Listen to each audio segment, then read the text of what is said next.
In a world where style is storytelling and art is rebellion, I'm Natasha Morgan, designer, muse, unapologetic maximalist, collecting beauty like treasures from closets to galleries to the most fabulous rooms. This is Chasing Galliano, my glamorous, unpredictable quest to inspire through personal style, art, and space, while scheming to meet the master of fashion himself, John Galliano, preferably in something wildly over the top. Joining us is Amy Fine Collins, award-winning journalist, art and fashion historian, and cultural icon, whose fearless elegance and sharp insight continue to shape the worlds of style and art. How are you, Miss Collins? I'm doing very well. I'm so happy to have you in my house. Oh, thank you so brightening much. things up Thank you so much for as if it having wasn't us. bright enough already. You're contributing a lot of light and color. Oh, thank you. Thank you very much. I just wanted to ask you a few questions today Okay. on personal style in your home. And let's get started on your style. Your style is often described as timeless and daring. How do you strike the balance in your wardrobe today, in your wardrobe choices today? Strike the balance between timelessness and currency. Is that what you mean? Yeah. Well, I mean, most everything's done by instinct, right? Mm-hmm. But for example, like Geoffrey Beene, which is what I'm wearing now, a vintage piece. Mm-hmm. It's only vintage because I've lived so long and time has passed. But his work, because he was a genius, remains contemporary and current. On the other hand, if I were only wearing my hundreds of Geoffrey Beene pieces, I really wouldn't be current. I wouldn't really be fully in today's world. Mm-hmm. So, I mean, clearly I have Thom Browne, who's very au courant and is always inventing new things. I believe it is my daughter that has really kept me up to date, though. I may have fossilized without her. Really? So she's as fashionable as you? She has a whole different approach to clothing. I mean, see. she is a writer, she's a novelist, and all of this is a given to her. But she's so much her own person that she has her own style, and she's not in the fashion world. Mm-hmm. She kind of takes all of that for granted. I see. That, she's got beautiful clothes and she wears them beautifully and puts them together in her own way. But she would say no, she's not a fashion person. She's not a fashion person. Okay. But she has style. Okay. How's your background in her art history influence your way you curate your personal aesthetic? Well, the art history background has been indispensable for everything, for fashion choices and understanding clothing. Very important, really just for understanding the world, to seeing everything through this visual lens, whether it be history or religion or philosophy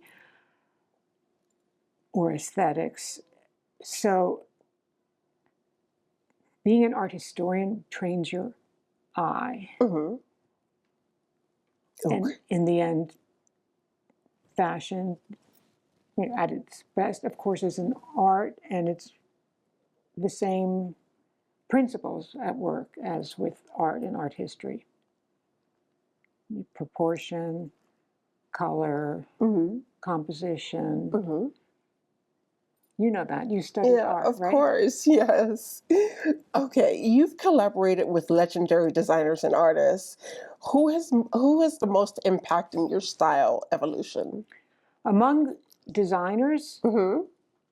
it's definitely Geoffrey Beene who has had the most impact. I mean, I can go back to my mother, of course, who studied fashion design, although she became an art historian. She was not a fashion designer by profession, but by training. up to a certain point she was. Mm-hmm. But we'll leave mommy aside for the moment Okay. and talk about the designers who had the biggest influence on me. Okay. And there's no question that Geoffrey Beene was, partly because of the timing during which he appeared in my life. Mm-hmm. You know, I was still young enough that it was more malleable. My ideas and my look and everything were evolving, Mm-hmm. and he just ended up sort of defining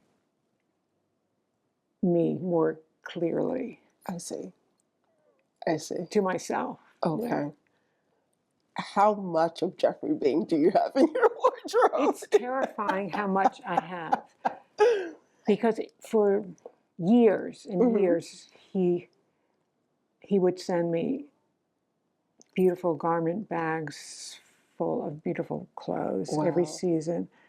And I was working on an exhibition on my collection of Geoffrey Beene Uh-huh. with a curator, and it's kind of derailed right now, but we were just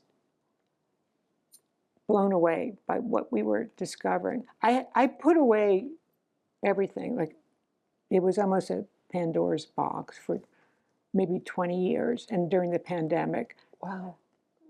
when one was looking for things to do that Mm-hmm. you could do within the four walls of Mm-hmm. your house, I started pulling out these Geoffrey Beanes and like trying one on every day, to wearing a different one every day. Mm-hmm. And I was not wearing sweats like everyone thought everyone was doing. I was wearing things like this. Of course. that I was Why not?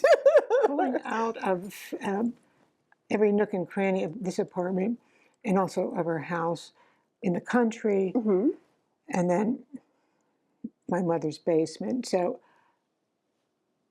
I just couldn't believe what was there. There were most everything I remembered and most everything I had worn, but there was a good percentage of things that I had not worn yet and did not remember. Wow. So we're talking about in the hundreds. Like, I would say Wow.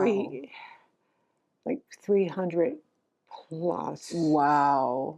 Although my friend who was going to, or maybe still will curate the exhibition, might say, no, Amy, what do you mean? There's 500. I don't know.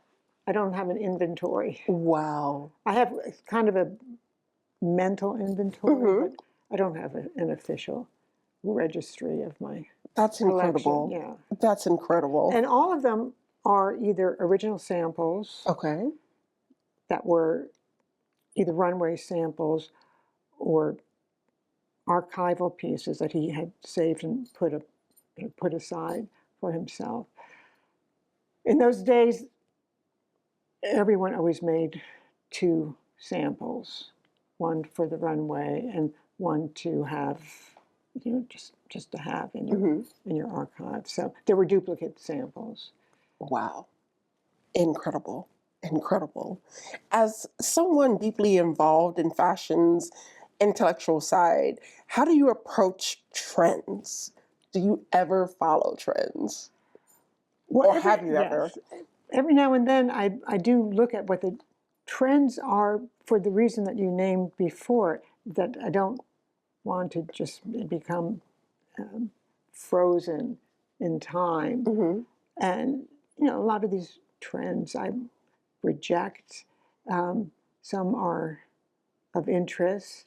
Some of them I don't even notice, and they come and go so fast. Yeah, they do. They have no impact on me at all. I mean, for example, the little short ankle socks that I don't even know if you've noticed, but people started wearing the little anklets, is what we used to call them, that Yeah. I used to wear as a child. Mm-hmm. So Like with the little lace around them. yeah, I mean, did you wear them? I used to little wear white the little anklets? white. Sometimes Yeah. they had not the thick athletic socks. Right. They had sometimes little dainty lace. Yeah, trims little on lace them. around it. Okay, so somehow these anklets started appearing. And my daughter was saying, you can't wear those footy type socks anymore. You have to wear those ankle ones. And it's like, okay, let me. I haven't worn those since I was like 7 years old. But Thom Browne started making them, and so some of my looks from him, if you look from head to toe, there might be a little anklet sock with a Hector embroidered on it, or a print matching the print of the dress. So that is a trend. It's kind of eccentric the way I would put that together. And what else? I mean, I can't think of something right off the top of my head of another trend that I have paid attention to. But I'm sure I could come up with something else. Okay. Okay. Many see you as a modern muse. How do you define the role of a muse today? And how has it shaped your own style? How would I define the role of a modern muse? Yeah. Well, I think the muse idea is very corrupted now. I mean, we know who the muses were originally, inspiring the arts, music, and history, and poetry. That's about as pure and ethereal as you can get. Then, in fashion, there were these sort of dyads of designer and muse. One of the best examples in all of fashion history is Givenchy and Audrey Hepburn. Complete compatibility.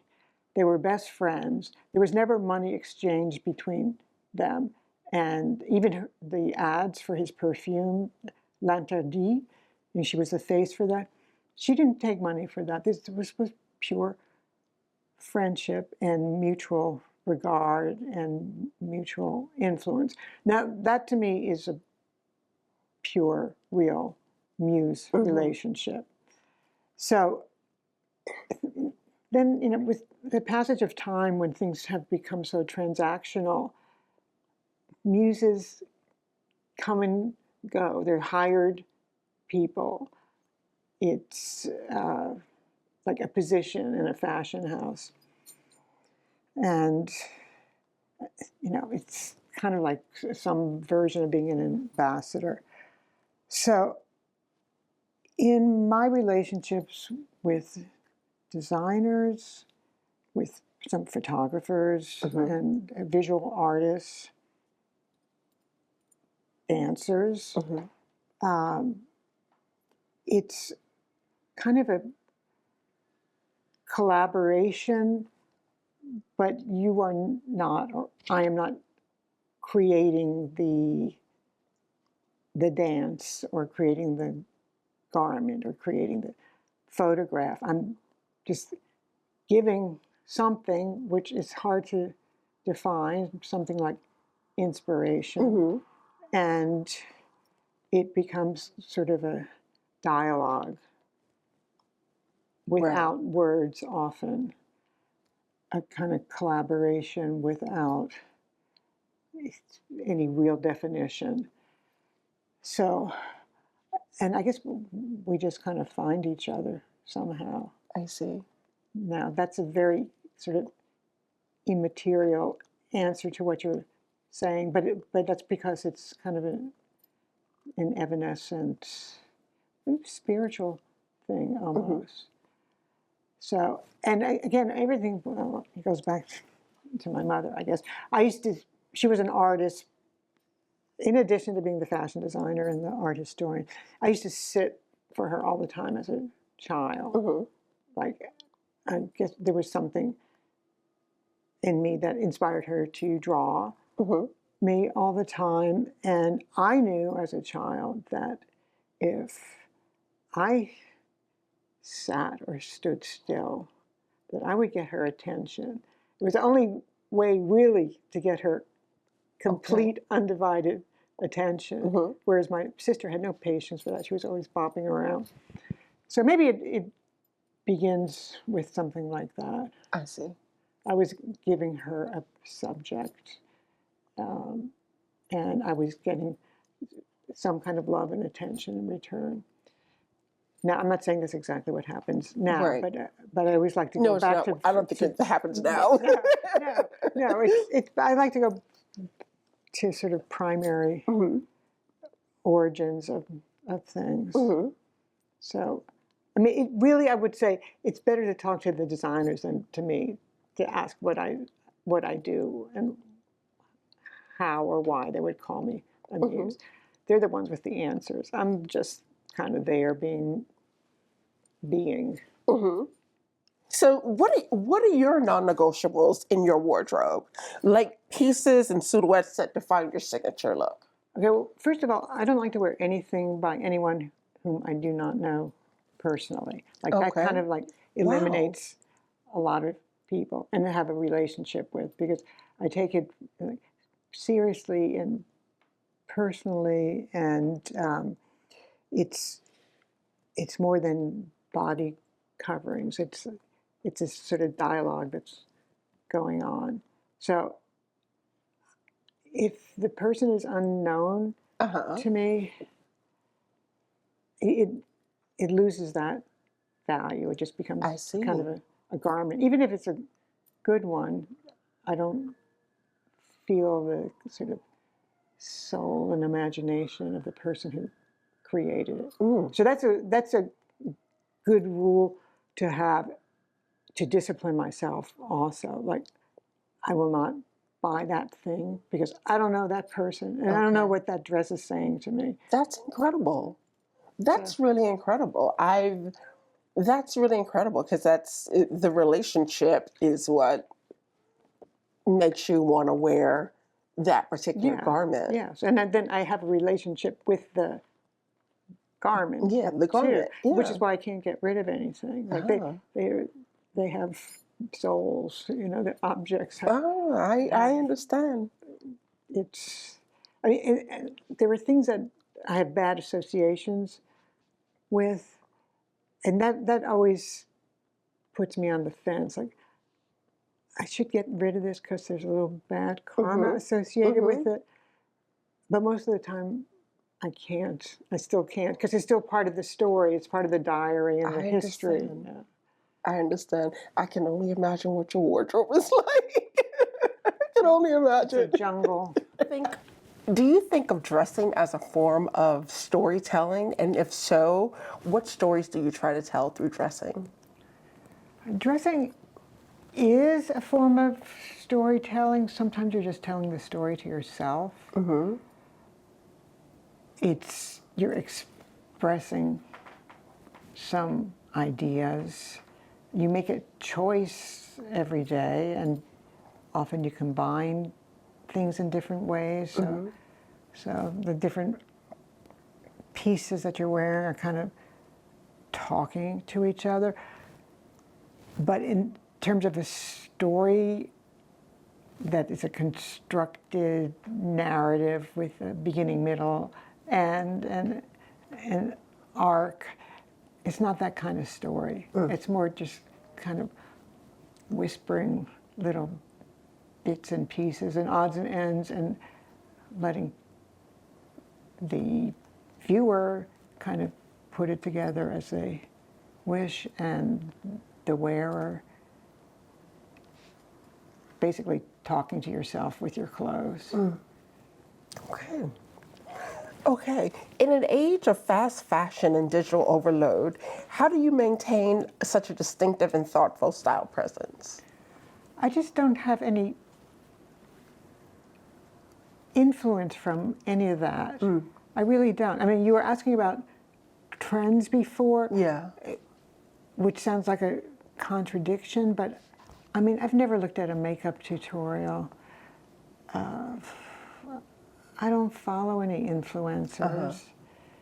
It's not that I made a conscious decision to do that. It just does not interest me. I might watch an old movie and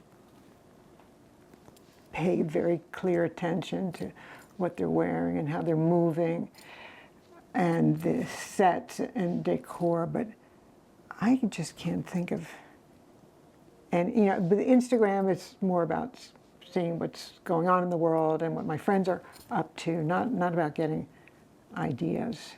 Okay. There's just no Okay. depth there. Okay. That's exactly what a muse would say. Are you your own muse? Am I my own muse? I mean, Yeah. I just don't think that way, but I can think of myself objectively, like as the object rather than the subject, which, if you look at yourself in a mirror, really three ways. I would say a mirror that's full length is not enough. It's good to see yourself in the round. But when you see yourself in the round that way, if you're able to sort of transcend your own body and be like a third eye looking upon yourself, that is, I don't know if that's being your own muse, but it's being kind of your own art director, maybe.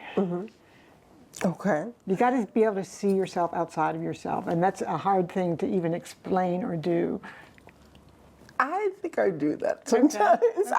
I try to, you know. Okay. I also try to see what other people see, because when I see myself, I just see me being me. Right. I don't see what other people see. They're seeing something very, very different from what you see. They really, really are. It's surprising. Yeah.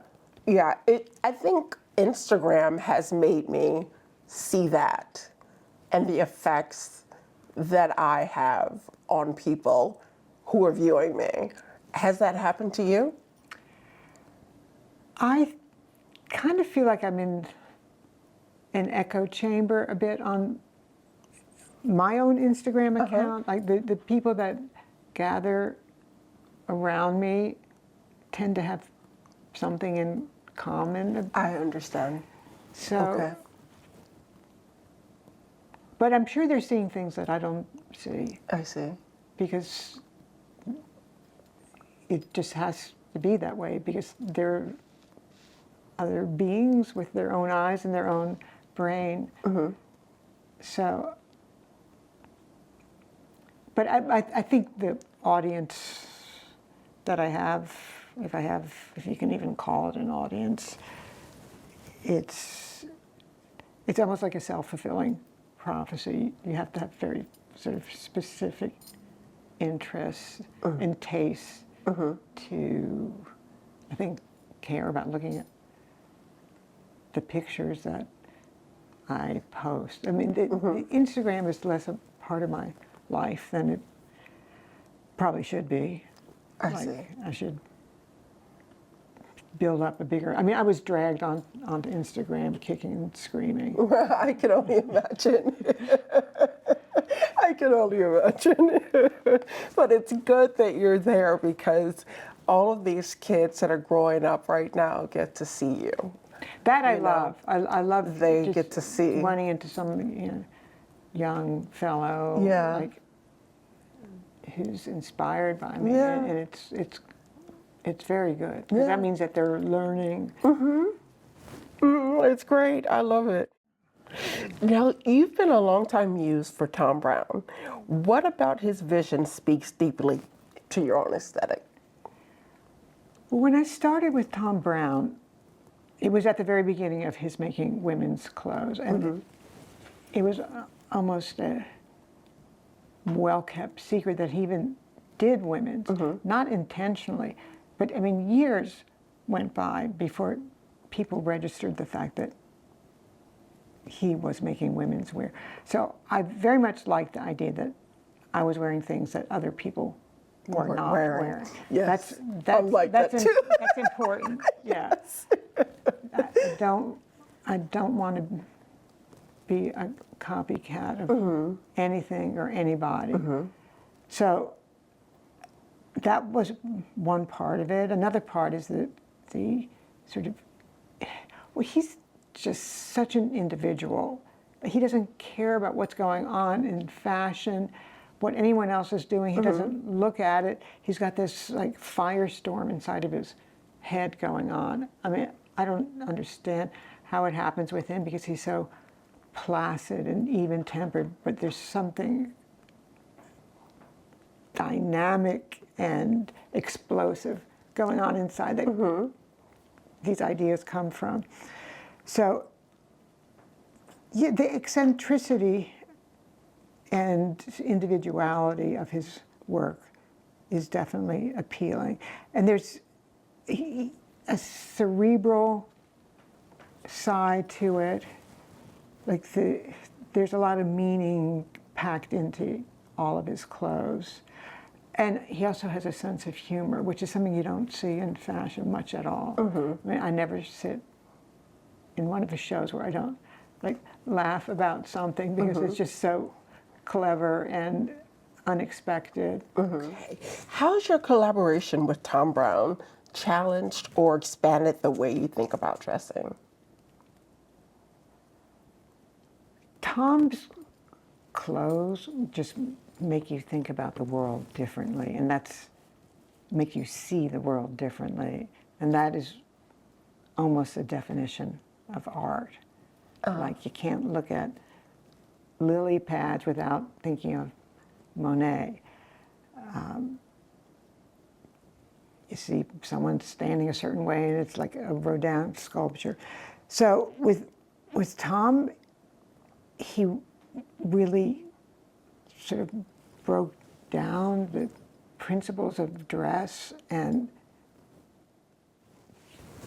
just invited thought about everything. Like, what is a seam for? What is padding for, shoulder padding? Like, where do buttons and buttonholes have to go and why?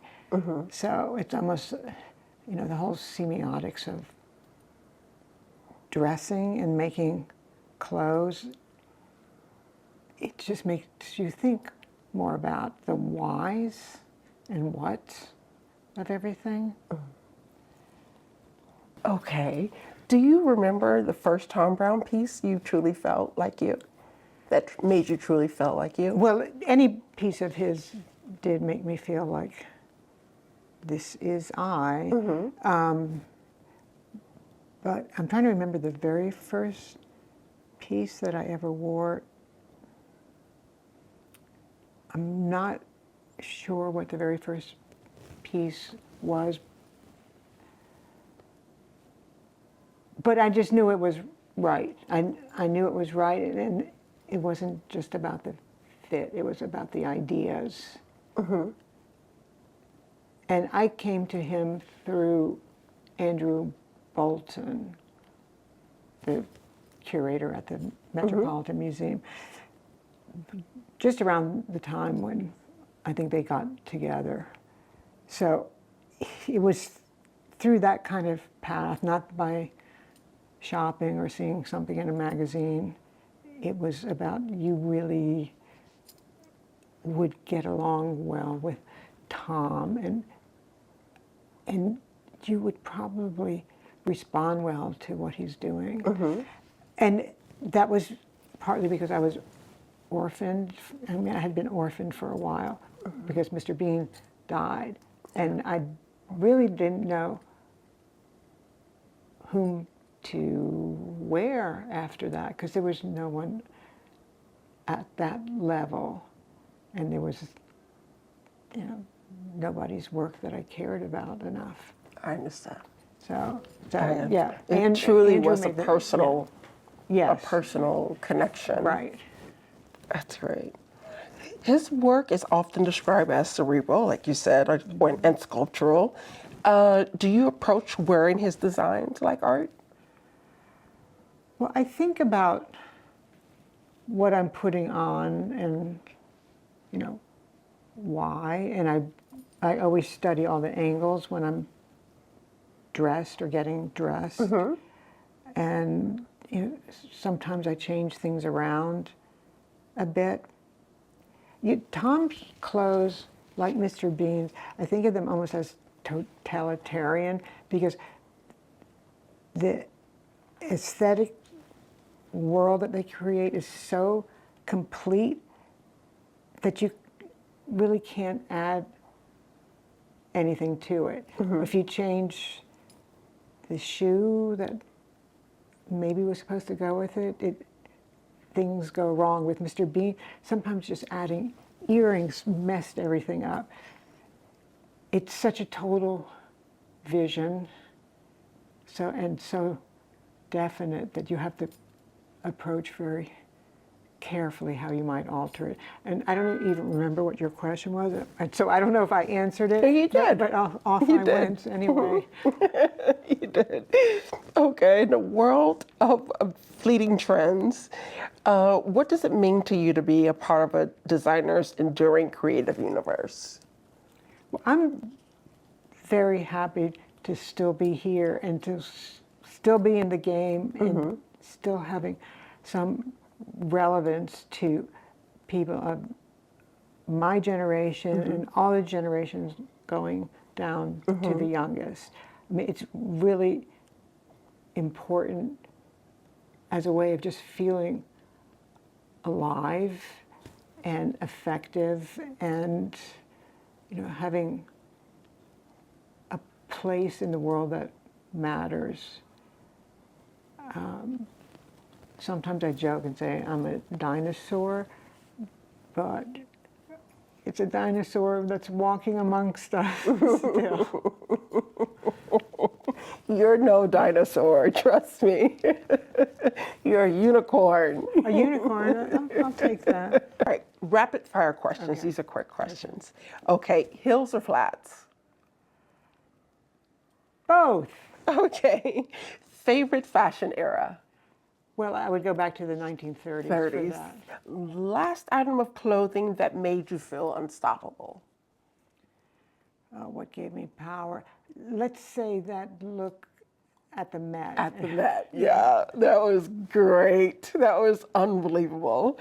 3 words that describe your style? Consistent, graphic, and personal. Personal. Okay. Most treasured vintage piece? I hate playing favorites. I always tell my daughter that she's my favorite child because I only have one. Favorite vintage piece? I would say an item from Geoffrey Beene's circus collection, which was just a magnificent moment in the history of fashion. And there is a purple jacket embroidered with a tiger, which is extraordinary and very special. And if I tell you that the tiger is my favorite, the giraffe will get mad. Because there was a similar jacket embroidered with a giraffe from the same collection. Okay. Black tie or avant-garde? I really like black tie. Now, if we're talking about like traditional menswear, that evolved for a reason. Men always look better in their black tie.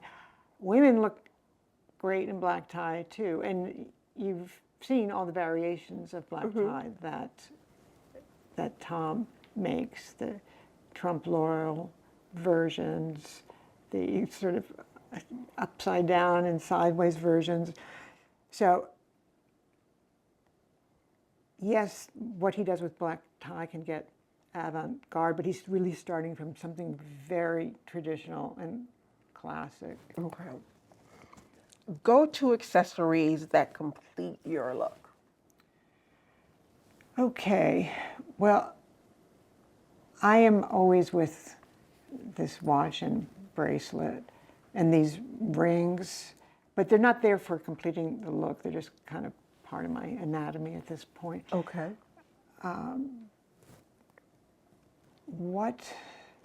A Hector bag is always great. Okay. We'll take that. Okay. Fashion icon you trade closets with for a day? Oh, that would probably be someone like Marie Antoinette. Okay. We love that answer. Museum, magazine, red carpet, or runway? Museum. Okay. And if your wardrobe had a soundtrack, what would it be? If it had a soundtrack, Yes. what would it sound like? Like a Broadway musical that hasn't been written yet. Okay, okay, we'll take that.